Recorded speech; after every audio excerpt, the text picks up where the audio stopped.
పేదరికం లేని సమాజం కోసం తమ ప్రభుత్వం పనిచేస్తుందని మంత్రి నారా లోకేష్ అన్నారు.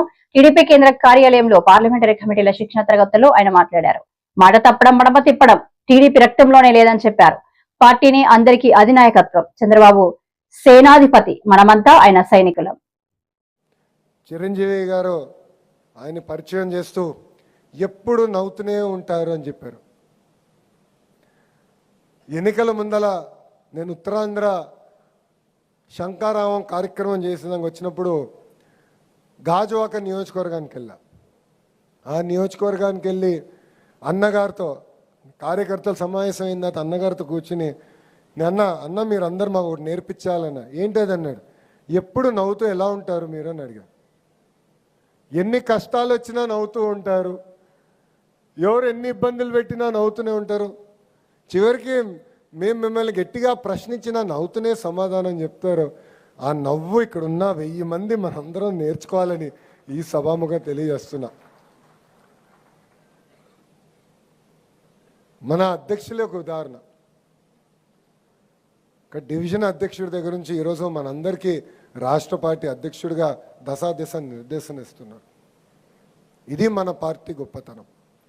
అన్న ఒక మాట చెప్తూ, ప్రతిపక్షంలో ఉన్నప్పుడు మనం బాగా కష్టపడతాం, అహర్నిశలు పోరాడతాం, కేసులు పెట్టించుకుంటాం, తన్నులు తింటాం, అధికారం వస్తుంది.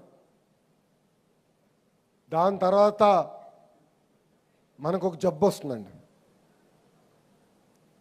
కోవిడ్ కన్నా ప్రమాదమైన జబ్బు అండి అది. కోవిడ్ కన్నా ప్రమాదమైన జబ్బు అది. ఆ జబ్బు పేరేంటో తెలుసా? గట్టిగా చెప్పండి. అలక. అలుగుతాం, ఇంట్లో పడుకుంటాం. నష్టపోయేది ఎవరు? ఆంధ్ర రాష్ట్ర ప్రజలు. మనం 5 సంవత్సరాలు నరకం అనుభవించాం. 5 సంవత్సరాలు కేసులు పెట్టించుకున్నాం. ఇక్కడ ఉన్న వాళ్ళు చేతులు పైకెత్తండి. గత 5 సంవత్సరాల్లో ఎవరిపైన అయితే కేసులు పడినాయి ఒకసారి చేతులు పైకెత్తండి. సగం పైన ఉన్నారు, చేతుల కింద పెట్టండి. అటెంప్ట్ మర్డర్ చేతుల కింద పెట్టండి స్వామి, ప్రశ్న అడగలేదు ఇంకా. అటెంప్ట్ మర్డర్ కేసు ఉన్నవారు చేతుల పైకెత్తండి. ఓకే. ఎస్సీ ఎస్టీ చేతులు దింపండి. ఎస్సీ ఆగండి పని, ఇంకే చెప్పలేదు. రాజుగారు ఆగండి, ఒక 2 నిమిషాలు ఓపిక పెట్టండి, రెడీగా ఉన్నాం. ఎస్సీ ఎస్టీ కేసు పడిన వాళ్ళు చేతుల పైకెత్తండి. ఎన్ని ఇబ్బందులు ఎదుర్కొన్నాం. రాజుగారు, ఎంఎస్ రాజుగారి పైన, మన హోంమంత్రి అనిత గారి పైన, ఆనాడు దళితులకు జరుగుతున్న అన్యాయం పైన పోరాడినందుకు వాళ్ళపైనే ఎస్సీ ఎస్టీ కేసులు పెట్టే రోజులు.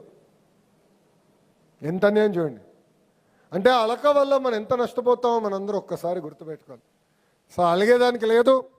ఇది మన పార్టీ. మనం అనుకున్నన్నీ జరగపోవచ్చు, కానీ పోరాడాలి.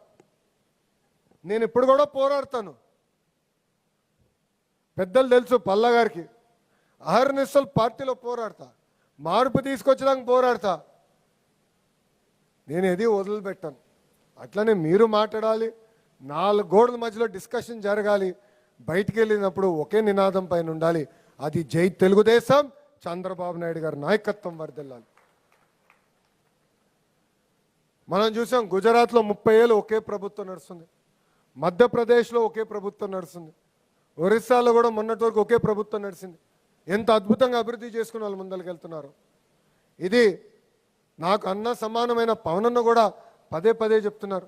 కనీసం 15 సంవత్సరాలు కూటమి ప్రభుత్వ అధికారులు ఉండాలి, కలిసికట్టుగా మన రాష్ట్రాన్ని అభివృద్ధి చేసుకోవాలని ఆయన కూడా చెప్తున్నారు.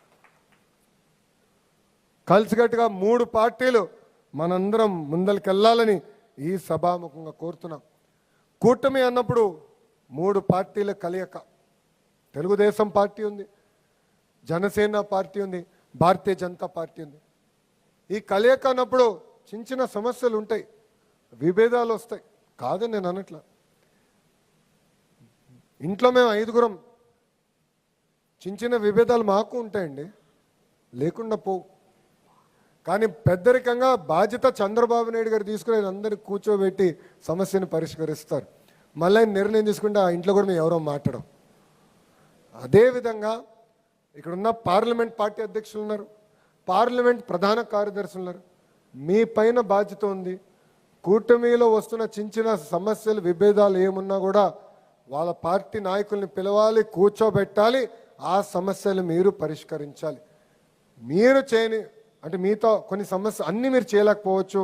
జోనల్ కోఆర్డినేటర్ ఉన్నారు, రాష్ట్ర పార్టీ అధ్యక్షులు ఉన్నారు, దాని తర్వాత నేను కూడా ఇన్వాల్వ్ అవుతా. కానీ మనకి విడాకులు లేవు, క్రాస్ ఫైర్ లేవు, కలిసికట్టుగా ముందరికి వెళ్ళాలని ఈ సభాముఖం ఇక్కడ ఉన్న మిమ్మల్ని అందరు నేను కోరుతున్నాం. మనందరం కూడా అప్రమత్తంగా ఉండాలి. ఎందుకంటే పార్టీ పేజీల పేరుతో పార్టీల మధ్యన విభేదాలు సృష్టించడానికి వైకాపా నాయకులు ప్రయత్నిస్తారు. ఆవేశం అవసరంలా ఓర్పు సహనంతో ఆలోచించి మనందరం నిర్ణయం తీసుకోవాలి. అప్పుడే సరైన నిర్ణయం మనందరం తీసుకోగలుగుతాం. ఇక్కడున్న మిమ్మల్ని అందరూ విషయం కోరుతున్నా.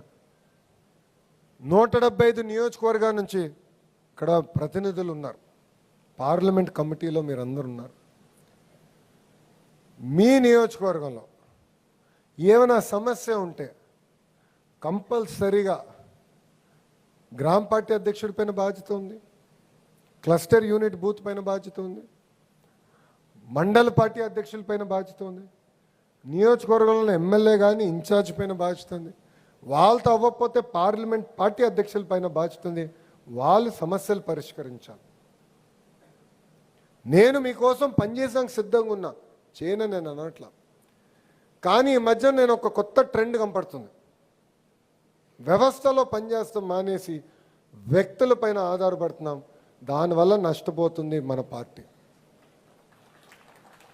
ఈ భూమి పైన మనందరం శాశ్వతం కాదండి. ఈ భూమి పైన లోకేష్ శాశ్వతం కాదు, తెలుగుదేశం పార్టీ అనేది శాశ్వతం. ఒక వ్యవస్థ కింద మనందరం నడవాల్సిన అవసరం ఉంది. నిన్న గౌరవ ముఖ్యమంత్రి జాతీయ అధ్యక్షుడు చంద్రబాబు నాయుడు గారితో